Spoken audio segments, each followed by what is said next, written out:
Welcome to Chillin' 101. We hope this video helps. You start by picking a reputable VPN and signing up. Choose a server in the country whose fares you want to compare. Once connected, clear cookies and open a private browser so previous searches don't influence prices. Now visit the airline or aggregator site and set the site's currency and language to match the server location. Make sure to record baseline prices for later comparison. This first run tells you whether location-based pricing is in play and where to continue testing. Once you have baseline data, methodically switch VPN servers to several cities and reload the same searches. You want to compare fares, taxes, and total cost in local currency versus your home currency. Also try different payment options while connected to each server, because some sites change price when a local payment method is used. Keep an eye on fare rules.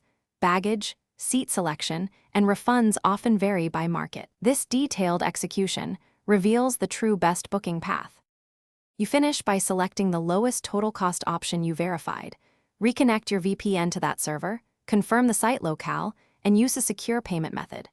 Once booked, immediately download confirmations and check the PNR to ensure everything matched during checkout. If the site blocks you or shows errors, disconnect and reconnect the VPN, clear cache, and reattempt with a nearby server. Make sure the site's region and currency match the VPN location. This troubleshoot step usually resolves verification or payment mismatches. Thanks for watching. Consider subscribing if we helped you.